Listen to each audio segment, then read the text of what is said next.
1000, 2000,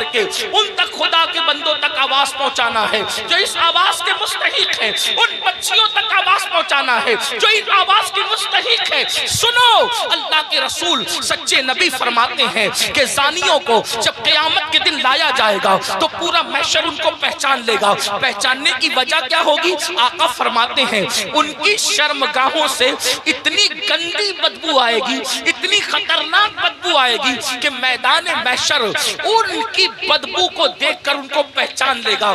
ذرا اندازہ کرو، زنا کی وجہ سے شرمگاہیں سڑ کر بدبو دار ہو چکی ہوگی اور اس سے بدبو آئے گی، محشر پہچان لے گا، میدان محشر کے لوگ پہچان لیں گے۔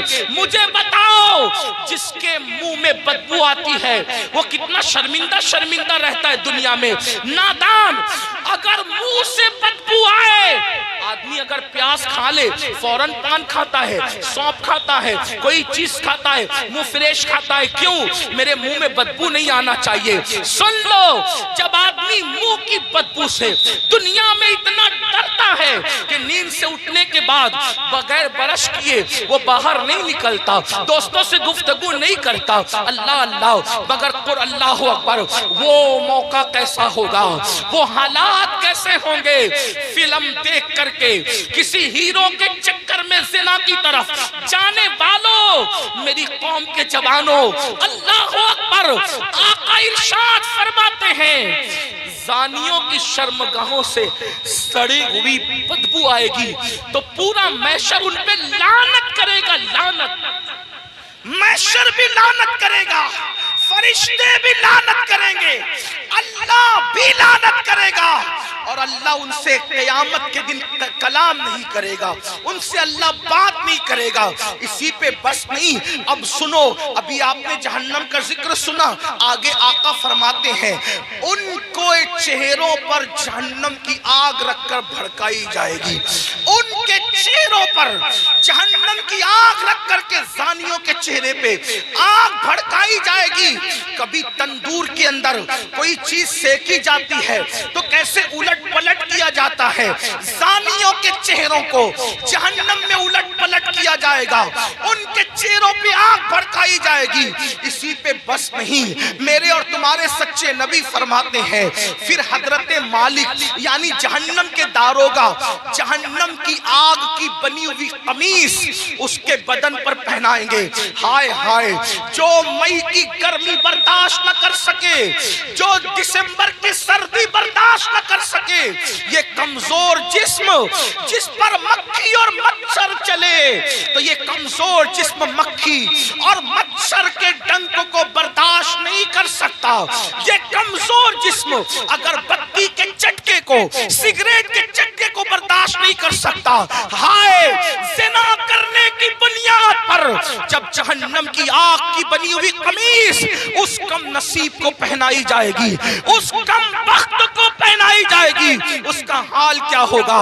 اگر یہ بات کوئی مولوی صاحب کہہ دیتے تو لوگ کہتے مولانا ڈرا رہے ہیں، اگر کوئی لیڈر سیاسی کہہ دیتا تو لوگ کہتے کہ اپنی بات ہو رہی ہے، لیکن واللہ یہ اس رسول نے فرمایا ہے جو زمین پہ بیٹھ کر کے لامکان کی خبر دیتے ہیں، جو ماں کے شکم میں رہ کر کے لوح محفوظ پر چلنے والے قلم کی آواز کو سن لیا کرتے ہیں۔ اللہ لرز جاؤ گندی فلمیں دیکھ کر، زنا کو شوق بنانے والوں لرز جاؤ، آگ کی قمیص جب ان کو پہنائی جائے گی تو وہ تڑپیں گے، وہ بلکیں گے۔ اسی پر بس نہیں بلکہ تمہارے اور میرے سچے نبی مصطفیٰ کریم رؤوف الرحیم صلی اللہ علیہ وآلہ وسلم فرماتے ہیں اس کے بعد حضرت مالک فرشتوں کو کہیں گے جو جہنم کے فرشتے ہیں، ان سے کہیں گے ان زانیوں کی آنکھوں میں آگ کی سلاخیں ڈال دو، ان جہنمیوں کی آنکھوں میں آگ کی سلاخیں ڈال دو۔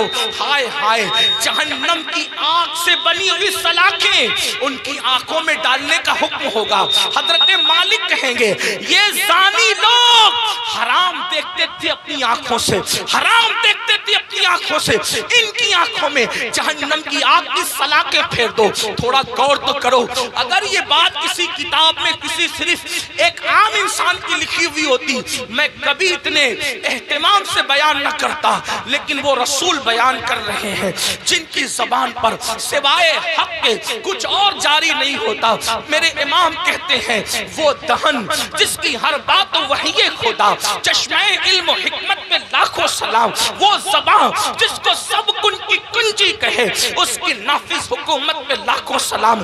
2 منٹ کی لذت کے لیے اللہ کو ناراض کرنے والوں, 2 منٹ کی لذت کے لیے اپنی آخرت کو تباہ کرنے والوں, پکچروں میں ہیرو ہیروئن کو زنا کرتا دیکھ کر, گندی پکچریں دیکھ کر اپنی آخرت کو تباہ و برباد کرنے والوں, سوچو تو صحیح, گناہ میں لذت تو ہے مگر عزت نہیں ہے, گناہ میں لذت تو ہے مگر سکون نہیں ہے. او سکون کے متلاشیوں, آج کہتے ہو دل کو سکون نہیں, کوئی کہتا ہے روزی میں برکت نہیں, کوئی کہتا ہے گھر میں آرام نہیں, کسی نے کچھ کر دیا, کسی نے کچھ کر دیا. میں کہتا ہوں کیا نہیں کیا یہ 2 نمبر کی بات ہے, لیکن ہم نے اپنی تباہی کا سامان کیا. نرم نرم قدوں پہ لیٹ کر جس گھر میں زنا کی فلمیں دیکھی جائے گی اس گھر میں برکت کا نزول کیسے ہو سکتا ہے؟ اللہ اکبر. جس گھر میں پکچریں چلے گی, ہیرو ہیروئن کو بھاگتا ہوا دکھایا جائے گا, جس گھر کے اندر زنا کی ترغیب دی جائے گی اس گھر میں برکتوں کا نزول کیسے ہوگا؟ جملہ کڑوا لگے تو معاف کر دینا, مراد آباد والوں غور سے سنو, جس گھر کی برکت کو اللہ اٹھا لے ملا کی دعا اور تعویذ, اس گھر میں کبھی برکت نہیں لا سکتے, اس لیے کہ خدا کی طاقت کے سامنے انسان بے بس ہے. خدا کی شان یہ ہے وہ جو چاہے فیصلہ کرے, وہ جو چاہے فیصلہ کرے, وہ عادل ہے, وہ ظلم نہیں کرتا. انسان بے بس ہے, بے بس. لیکن یاد رکھنا اہل وجاہت کی بات نہیں کر رہا ہوں, ان کی شان الگ ہے, مگر یاد رکھنا ہم جیسے انسان تو بے بس ہی ہیں. اللہ اکبر. میرے آقا علیہ السلام کے پیارے دیوانوں, زنا کر کے گھر کی برکت کو ختم کر کے صرف تعویذات کے سہارے اور اللہ اکبر بزرگوں کی دعاؤں کے سہارے گھر میں برکت کے متلاشی ہو, واللہ اللہ نہ چاہے تو پھر گھر میں کوئی برکت نہیں لا سکتا. ہم لوگ اہل توحید ہیں, اہل سنت, صوفیہ کے ماننے والے ہیں. ہمارا عقیدہ یہ ہے خیر ہی و شر ہی من اللہ تعالی, ہر خیر و شر اللہ کی طرف سے ہے. لیکن اللہ اکبر, اب سنو, غور سے سنو, میرے اور تمہارے آقا فرماتے ہیں, حضرت مالک کہیں گے آگ کی سلاخیں آنکھوں میں پھیر دو, آگ کی جہنم کی آگ کی سلاخیں آنکھوں میں پھیر دو. جب آنکھوں میں پھرے گی وہ کمزور آنکھیں, وہ ننھی ننھی آنکھیں جس میں اگر ایک چھوٹا سا تنکا جائے, تنکا, تو آدمی برداشت نہیں, پیاس کے ننھے سے ذرات جائے تو برداشت نہیں کرتا. حتیٰ کہ نیم کا ٹھنڈا سرما لگے تو آنسو ٹپ ٹپ نکلتے. نیم کا سرما جو آنکھ برداشت نہ کر سکے, جب زنا کی وجہ سے اور حرام دیکھنے کی وجہ سے ان آنکھوں میں آگ کی سلاخیں ڈالی جائے گی, کیا بنے گا ان آنکھوں کا؟ اور جب فرشتے آگ کی سلاخیں اس آنکھ میں پھیریں گے تب وہ انسان ان فرشتوں سے کہیں گے ہم پہ رحم تو کرو نا, ہم قابل رحم ہیں, ہم پہ رحم کرو, ایک لمحے کے لیے رحم کرو. وہ کہیں گے ظالم تو دنیا میں اللہ کی نافرمانی کرتا تھا, زنا کرتا تھا, حرام دیکھتا تھا, اور آج ہم سے کہہ رہا ہے کہ ہم رحم کریں, ہم تو اللہ کے بندے, تو نے نافرمانی کی اللہ کی, ہم نہیں کر سکتے. اللہ کی طرف سے جو حکم ہے ہم وہ ضرور کریں گے. اللہ اکبر. یہ ہے زانیوں کے حوالے سے. یہ تو میں نے اختصار کے ساتھ ایک حدیث پڑھی. میں اپنے جوانوں سے کہتا ہوں آج زنا افیئر کے نام پر بڑھ رہا ہے. میرے بھائیو اس طرف نہ جاؤ, بلکہ نکاح کو اتنا سستا کرو کہ زنا کرنا مشکل ہو جائے, نکاح کو اتنا آسان کرو زنا کرنا مشکل ہو جائے. بڑی معذرت کے ساتھ ظالم معاشرے نے نکاح کو اتنا مشکل کر دیا ہے کہ اب لوگ زنا کو آسان سمجھنے لگے ہیں. نہیں، جس معاشرے میں زنا ہوگا اس معاشرے میں بیماریاں ہوگی. جس معاشرے میں زنا ہوگا اس معاشرے کے اندر بے برکتی ہوگی. جس معاشرے میں زنا ہوگا اس معاشرے میں تباہی ہوگی. جہاں گناہ ہے وہاں فنا ہے. اور ایک بات بھی عرض کر دوں، جو زنا کرتے ہیں اللہ ان کے یہاں عیبی اولاد پیدا کر، عیبی اولاد ان کے گھروں میں. اب کسی گھر میں عیبی اولاد دیکھنا تو قیاس مت لگا لینا کہ اس نے زنا ہی کیا ہوگا، ایسا نہیں. کچھ لوگوں کو بطور سزا عیبی اولاد دی جاتی ہے اور کچھ لوگوں کو بطور امتحان عیبی اولاد دی جاتی ہے. کسی کا امتحان بھی ہو سکتا ہے، جیسے حضرت ایوب علیہ السلام کا امتحان ہوا، اللہ والوں کا امتحان ہوا. تو میرے بھائیوں، زنا کی طرف نہ جاؤ اور نکاح کرو، اور نکاح جلدی کرو. اپنے جوانوں سے کہتا ہوں، اگر گھر والے نکاح کرنے میں تاخیر کرے تو نوجوانوں کو یہ گھر میں عرضی رکھنے کا حق ہے کہ میری شادی کر دو، لیکن حرام کی طرف نہ جاؤ. اور آخری میں بات سمیٹتے ہوئے عرض کروں، اگر ایسا نہیں کیا تو زنا وہ بدترین فعل ہے میرے بھائی، نسلوں تک اس کی سزا ملتی رہے گی. روزی میں برکت نہیں ہو سکتی، روزی میں کبھی برکت نہیں ہو سکتی. چہرے کا نور اٹھا لیا جائے گا، عمر گھٹا دی جائے گی، کہیں پناہ نہیں ملے گی. جنہوں نے جوانیوں میں زنا کیا ہے، بڑھاپا اس قدر ان کا دردناک ہے، وہ بستر میں منہ چھپا کر روتے ہیں لیکن ان کو موت نہیں آتی. وہ موت مانگتے ہیں، ان کو موت نہیں آتی. جوانی میں پاپ کرنے والے، جوانی میں آوارگی کرنے والے، جوانی میں عیاشی کرنے والے، جوانی میں عیش کرنے والے دردناک زندگی گزارتے ہیں. کوئی پوچھنے والا نہیں رہتا، اس لیے کہ جس کی طرف سے خدا کی نظر رحمت پھر جاتی ہے